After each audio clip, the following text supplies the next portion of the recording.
నమస్కారం కిరణ్ టీవీ భక్తి ప్రేక్షకులకి స్వాగతం. నేను మీ గాయత్రి. ప్రస్తుతం మనతో పాటు ఉన్నారు ప్రముఖ ఆధ్యాత్మికవేత్త జ్యోతిష పండితులు బ్రహ్మశ్రీ పోతుకు చంద్రమౌళి శాస్త్రి గారు. గురుగారితో మాట్లాడదాం. నమస్కారం గురుగారు. ఓం గం గణపతయే నమః. గురుగారు 2026వ సంవత్సరం శ్రీ పరభావ నవం సంవత్సరంలో బాగా గృహయోగం ఉన్న రాసులు ఏవి గురుగారు? ఓం శ్రీ వాస్తుపురుషాయ నమః.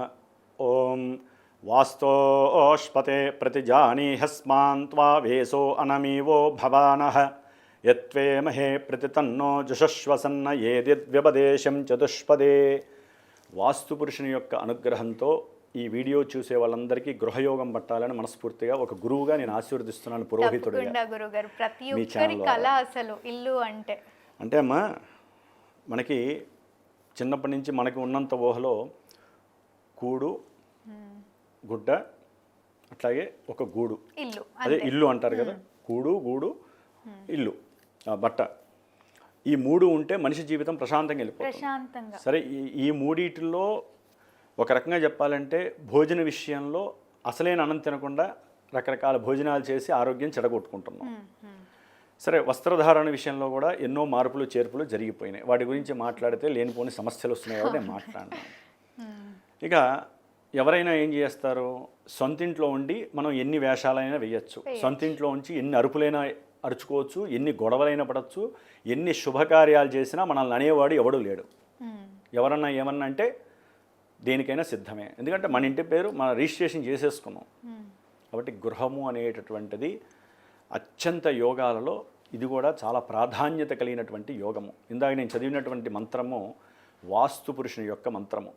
అంటే సాక్షాత్తు ఈశ్వరుని యొక్క స్వేద బిందువు ద్వారా మనకి వాస్తు పురుషుడు జన్మించాడు, రాక్షసుడు ఆయన.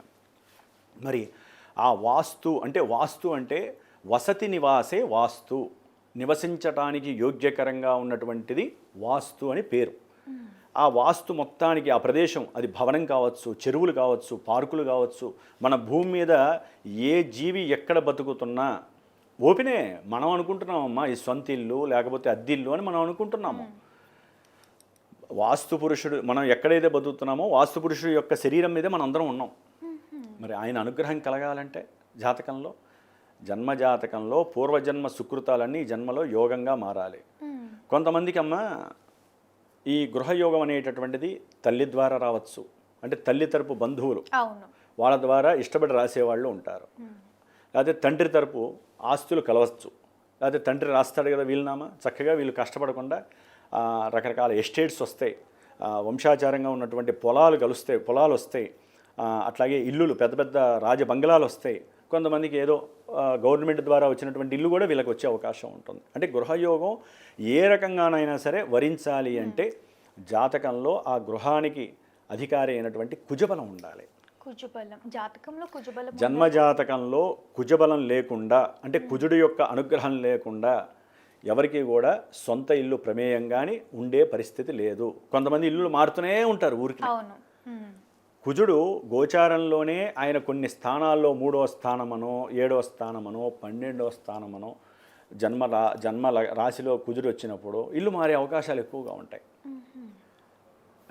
మరి జన్మజాతకంలో కుజగ్రహం ఏదైనా నీచ స్థితిలో ఉన్నా, కుజగ్రహంతో రాహుగ్రహం మిక్స్ అయి ఉన్నా, కుజుడి మీద ఎటువంటి గురుదృష్టి లేకపోయినా, కుజుడు శనితో కలిసిన, ఇవన్నీ ఏంటంటే అవయోగాలమ్మ.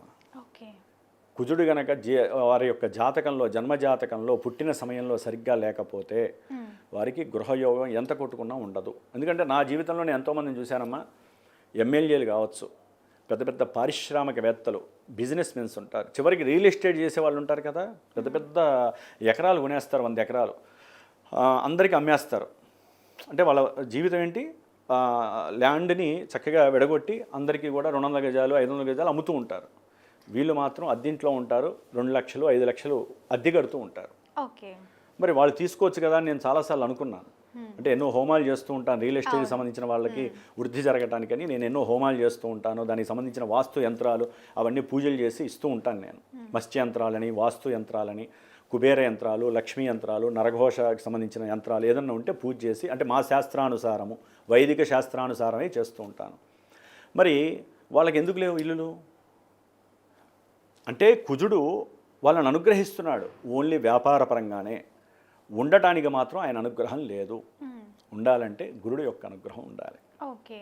గురుడు ఆర్థిక పరమైనటువంటి విషయాలకి కారకుడు.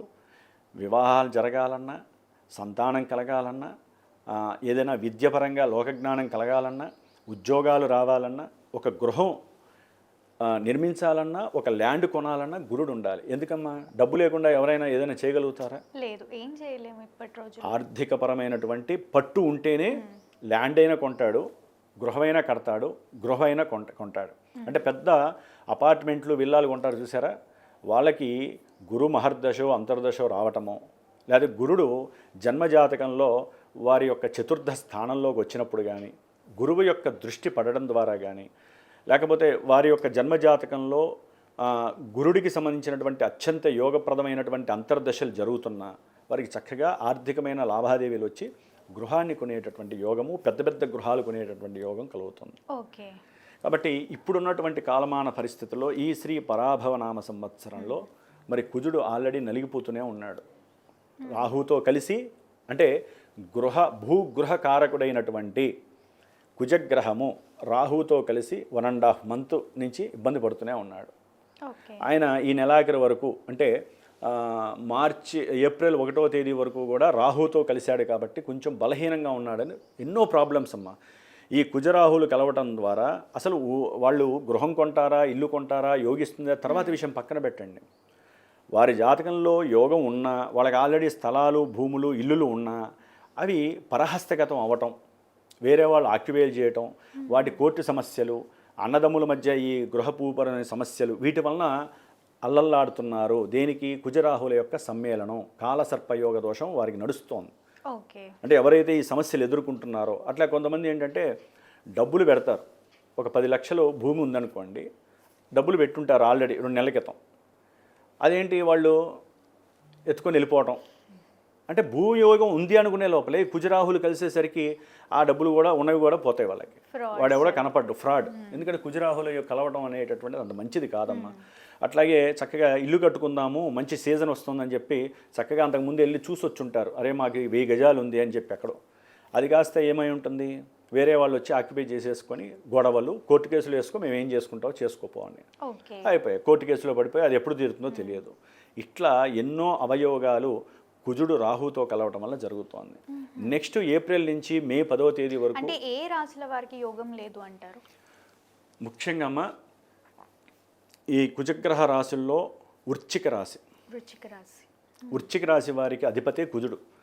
ఈ కుజుడు రాహు 4వ స్థానం అనేటటువంటిది భూమి లేకపోతే గృహానికి సంబంధించినటువంటి లాభకరమైనటువంటి స్థానం అమ్మ.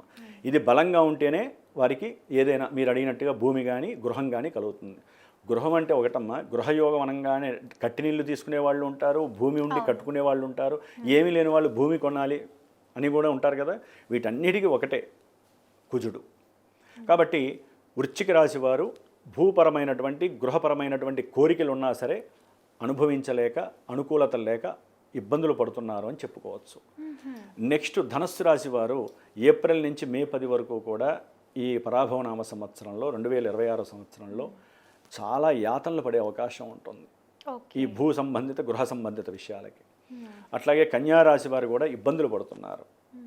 అట్లాగే ముఖ్యంగా ఇప్పుడైతే కనుక ఏప్రిల్ 1వ తేదీ వరకు కూడా కర్కాటక రాశి వారు కూడా భూగృహ సంబంధిత విషయాల్లో చాలా ఇబ్బందులు పడుతున్నారు. అది పిల్లల పరంగానా, లేకపోతే వాళ్ళకి డబ్బులు వస్తాయనుకుంటే రాక అవి వేరే అన్యాక్రాంతం అయిపోవటమా, కోర్టు కేసుల్లో కాస్త క్లియరెన్స్ అవుతుంటే అది కాస్త ఇంకా ప్రొలాంగ్ అవ్వటమా, ఇవన్నీ కూడా దాదాపు మే 10 వరకు కూడా గృహయోగాల గురించి భూయోగాల గురించి మాట్లాడే అర్హత మనకి లేదమ్మా. ఓకే, అంటే వేరే రాశులకు ఉన్నట్టేనా? వేరే రాశులకు ఉన్నట్టమ్మా అంటే వాళ్ళ జన్మజాతకంలో చూపించుకోవాలమ్మా. ఒకటమ్మా, జాతకంలో ఇందాక నేను చెప్పాను, యోగించే దశలు అంతర్దశలు ఉన్నా ప్రస్తుత పరిస్థితుల్లో ఇప్పుడు కుజుడు రాహుతో కలిశాడమ్మా. వాళ్ళ జన్మజాతకంలో రాహువు గలక అనుకూలించాడు అనుకోండి, వాళ్ళ జన్మజాతకంలో రాహువు ఎక్కడ ఇబ్బంది పెట్టకుండా ఇప్పుడున్న స్థానంలో కుజుడు రాహువు కలిశారనుకోండి, కొన్ని రాశుల వారికి గృహయోగం వచ్చేస్తుంది. నేను అనేది ఏంటంటే ఇప్పుడు గోచారంలో చూసి చెప్పటం అనేది అంత మంచిది కాదమ్మా. మనం చెప్పినంత మాత్రాన అవి జరగవు. వాళ్ళకి జన్మజాతకం చూస్తేనే గృహయోగం ఉందా లేదని కొన్ని భావాలు అక్కడ కలిస్తేనే వారికి యోగం కలుగుతుంది. Present okay. కొంతమందికి లేనిపోని సమస్యలు వస్తాయని ఇందాక చెప్పాను. కాబట్టి ఒకవేళ కనుక వృశ్చిక రాశి వారికి జన్మజాతకంలో యోగించే కాలం నడిస్తే వారికి గృహయోగం ఉంటుంది. ఇందాక చెప్పిన దానికి ఇప్పుడు చెప్పిన దానికి నెగిటివ్ పాజిటివ్ అనద్దు ఎవరు. మీరు అడిగిన దానికి ఇప్పుడు సమాధానం చెబుతాను. ఇందాక నేను చెప్పింది జన్మజాతక రీత్యా. అవును. కాబట్టి వినేవాళ్ళకి అర్థం కావాలి అంటే ఒకటే ఒక సోర్సు వాళ్ళ జన్మజాతకం. యోగాలు కావాలంటే గోచారాన్ని చూడొద్దు. గోచార రీత్యా జరగాలంటే జన్మజాతకంలో యోగించే గ్రహాలు మాత్రమే గోచారంలో మీకు ఫలితాలను ఇస్తాయి. ఇది గుర్తుపెట్టుకోవాలి. ఓకే. కాబట్టి ఉన్నంతలో కన్యారాశి వారికి కూడా గృహయోగం ఉందనే చెప్పుకోవచ్చు. మీరు అడిగిన దానికే సమాధానాలు చెబుతున్నా. ఇది విని గృహయోగాలు వచ్చేస్తాయని చెప్పి తొందరపడద్దు. జాతకాన్ని చూపించుకొని ఎవరి చేతన్నా మీరు ముందుకెళ్ళండి. వాటి కోసం చేయాల్సిన కార్యక్రమాలు చేసుకోవాలి. కంపల్సరీ అమ్మ. అంటే అసలు ఏదైనా సమస్య ఉంటేనే చేసుకోవాలి. కొంతమంది ఫోన్లు చేసేసి మా జాతకం చూసి ఏదైనా పరిహారం చెప్పేయండి అంటారు. పరిహారం అనేది మీరు అడగకూడదు, మేము చెబితేనే మీరు చేయించుకోవాలి. మీరు అడిగితే రెండు మీరైతే ఎట్లా? ఇప్పుడు అవతల వాళ్ళకి ఆశ పెట్టినట్టే కదమ్మా. జాతకంలో కొంతమందికి అత్యద్భుతంగా నడుస్తూ ఉంటాయి. వాళ్ళకి ఏం పరిహారం చేసుకోకర్లా. ఒకవేళ వాళ్ళు అడిగినప్పుడు ఏదైనా చిన్న పరిహారం ఉన్నా చెప్పుకోవచ్చు. మీరే అడిగారు అనుకోండి, ఏముంటుంది పరిస్థితి? మనకి ఏంటంటే జాతకరీత్యా ఏదైనా పెద్ద ఇబ్బందిగా ఉంటే దానికి తగ్గ పరిహారం అనేది చేయించుకోవాలి. ఏది లేకుండా ముందే మీరు అడిగారనుకోండి, కాలం ఎదురు చూస్తూ ఉంటుంది మీ చేత ఇంత డబ్బు ఖర్చు పెట్టడానికి. అందుకని కొంచెం జాగ్రత్తగా గురువుని అడిగేటప్పుడు, ఆశ్రయించేటప్పుడు భక్తి శ్రద్ధలతో, గౌరవ మర్యాదలతో మీరేం లేదు నా జాతకంలో ఎలా నడుస్తోందండి, ఏ విధంగా ఉంది, లేకపోతే ఇలా వివాహం చేసుకోవాలనుకుంటున్నాము బాగుందా లేదా, ఒకటే సమస్యను అడగాలి. కొంతమంది అడుగుతారమ్మా వివాహం ఉందా, గృహయోగం ఉందా, సంతాన యోగం ఉందా, అన్నీ ఒకేసారి ఎక్కడ రంగరించి చెప్పాలి? అలా అడగకూడదు. ఎప్పుడు ఏది కావాలో అదే అడగాలి. కాబట్టి మీరు అడిగిన దాంట్లో గృహానికి సంబంధించిన వాళ్ళలో మేషరాశి వారికి కూడా గృహయోగం ఉందమ్మా. మేషము, వృశ్చికము, కన్యారాశి వీరికి, ధనుస్సు రాశి వీరికి చక్కగా గృహయోగాలు, ఏదైనా అమ్మి పాతవమ్మి కొత్తవి కొనే యోగాలు కూడా కొన్ని ఉన్నాయి. గృహానికి సంబంధించినటువంటి పనుల్లో ఏప్రిల్, మే 10 వరకు కూడా సాధ్యమైనంత వరకు గృహ కట్టడాలు కానీ, భూములు కొనటం కానీ, గృహాలు కొనటం కానీ కొంత ఆచితూచి అడుగులు వేయండి, తొందరపడకండి. ఎందుకంటే కుజుడు, శని కలుస్తున్నారు. ఏప్రిల్ 2వ తేదీ నుండి మే 10వ తేదీ వరకు వారి యొక్క కంజంక్షన్ అనేటటువంటిది అతి ప్రమాదకరమైనటువంటిది. అది మీరు ఓన్లీ భూగృహాలకే అనుకున్నారు, ప్రపంచానికి కూడా చాలా శక్తివంతమైనటువంటి దోషం వరిస్తోంది. కాబట్టి కొంచెం జాగ్రత్తగా ఉండండి. ఒక్క మే 10 తర్వాత ఎవరైనా సరే గృహాలకి, భూములకి గనక కొనాలనుకుంటే పరిగెత్తచ్చు. తప్పకుండా గురుగారు. మళ్ళీ యోగం లేని రాశుల వారు అంటే ఆర్థికంగా బాగున్న కొంతమందికి గృహయోగం ఉండదు. ఆ రాశుల వారిని ఎలాంటి పరిహారాలు చేసుకోమంటారు? ఏం లేదమ్మా, గృహం కావాలి అనుకుంటున్న వాళ్ళు, లేకపోతే భూమి ఏదైనా సమస్యలు ఉన్నటువంటి వాళ్ళు ఓం వసుంధరాయే నమః. కొంతమంది ఏంటంటే 20 ఏళ్ళైనా సరే వాళ్ళ భూమికి సంబంధించింది, ఇంటికి సంబంధించిన పనులు కావు. ఓం వసుంధరాయే నమః అనేటటువంటి మంత్రాన్ని రోజు ప్రశాంతంగా కూర్చొని ముందుగా కుజగ్రహ స్తోత్రాన్ని 70 సార్లు చదవాలి. ఓం ధరణీ గర్భ సంభూతం విద్యుత్ కాంతి సమప్రభం కుమారం శక్తిహస్తం తం మంగళం ప్రణమామ్యహం అని ఈ యొక్క స్తోత్రాన్ని నిత్యము 70 సార్లు పఠించి ఓం వసుంధరాయే నమః, ఓం వసుంధరాయే నమః అంటే వసుంధర అంటే భూమి, ఆవిడ యొక్క అనుగ్రహం కలగాలనుకోవాలి. ఇది కూడా మీకు ఫలించట్లేదు, ఇవన్నీ చేసేసామండి అవ్వట్లేదు అనుకుంటే ఒక బ్రాహ్మణ్ణి, చక్కటి బ్రాహ్మణ పురోహితుడిని కనుక్కొని మీ జాతకాన్ని ఏదైనా ఉంటే చూపించుకొని గురువు గారి ద్వారా కుజగ్రహానికి సంబంధించినటువంటి దోష పరిహారార్థమై జపము, అట్లాగే కుజగ్రహ హోమము, అట్లాగే భూసూక్త పారాయణం అని ఉంటుందమ్మా.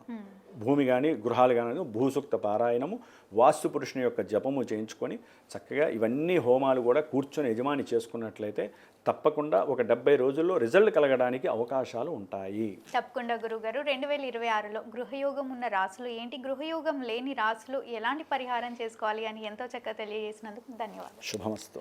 చూసారు కదా, మా వీడియో తప్పకుండా మీకు నచ్చిందని అనుకుంటున్నాను. అలా అయితే లైక్ చేయండి, షేర్ చేయండి. మరిన్ని ఇలాంటి ఇంట్రెస్టింగ్ వీడియోస్ కోసం మా ఛానల్ని సబ్స్క్రైబ్ చేసుకోండి. గురుగారు ద్వారా మీ జాతకం తెలుసుకోవాలి అనుకునే వాళ్ళు వీడియోలో స్క్రోల్ అవుతున్న నెంబర్ని కాంటాక్ట్ అవ్వచ్చు. ధన్యవాదాలు.